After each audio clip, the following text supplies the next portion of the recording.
I can have that information. Thanks for your input. American business is facing a crisis. It isn't an energy crisis, and it isn't a stock market crisis. It's a workforce crisis. The world is moving toward a one-market economy. Economic powers, such as Japan and a newly united Western Europe, pose great challenges to America's ability to compete and lead. Nationally, we're entering a period of labor shortage. The past 6 years of economic recovery have produced the tightest labor market in decades. As early as 1990, employers will be looking for 150 million workers. The projected available workforce will be only 130 million. Together with the developing worker shortage, a statistical phenomenon is changing the face of American labor. First, the Anglo majority is aging. A lower birth rate means fewer Anglo employees will be available in the future. Second, Hispanic birth rates are rising. Coupled with immigration, many new Hispanic workers are joining the American workforce. Between 1986 and the year 2000, 57% of growth in the workforce will come from minority groups. Many of these new workers will be educationally disadvantaged. In Los Angeles, more than 50% of elementary school children are Hispanic. Now, what this data means to American business is this.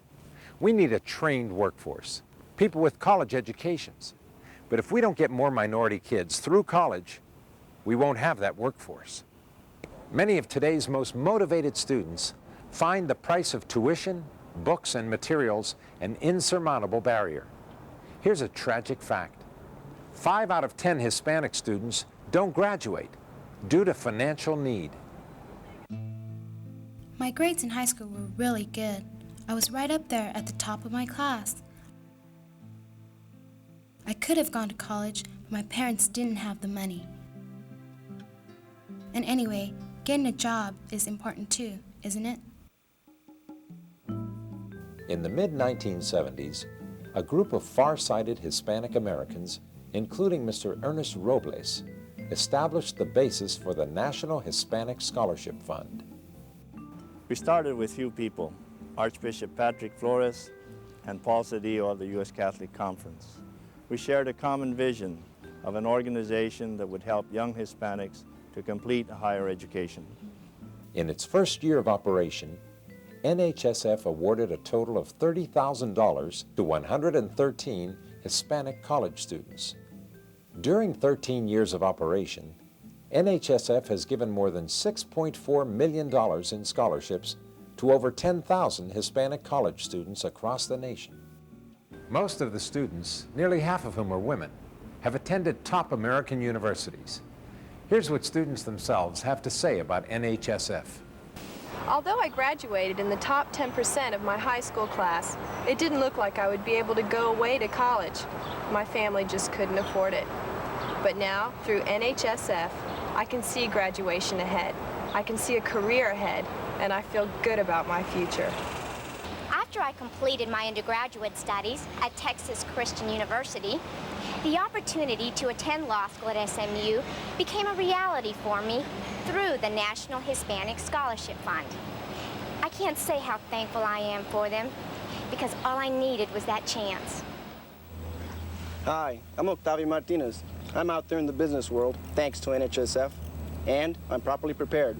I have the background to succeed in business, and that makes me feel confident.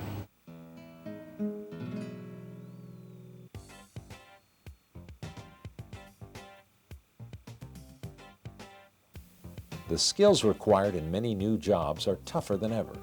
Computers, communications, even a knowledge of product liability. We can't successfully compete in international markets without an educated American workforce. Business runs on raw materials and energy, but it also runs on workers, quality workers, managers, engineers, chemists, accountants. America is trying to win back international markets we've lost in computers, plastics, chemicals, electronics, and biotechnology. These are vital efforts, but there's a more important core issue involved here. American education must be improved, and not just because it's the right thing to do, but because American business should invest in education for its own corporate self-interest. In 1988, 126 American corporations contributed over $2 million to NHSF. Funds are allocated through a formula based on the regional distribution of Hispanic students in the United States. Students are chosen on the basis of academic achievement, personal leadership, and financial need. Last year, over 10,000 Hispanic students applied for NHSF scholarships. Unfortunately, the fund was able to help less than 2,000. That's not even 1 in 5, and that's just not good enough. NHSF is helping to bring some of the best people we have through the educational system to you, where they can help keep American business in the lead. You should be helping the National Hispanic Scholarship Fund.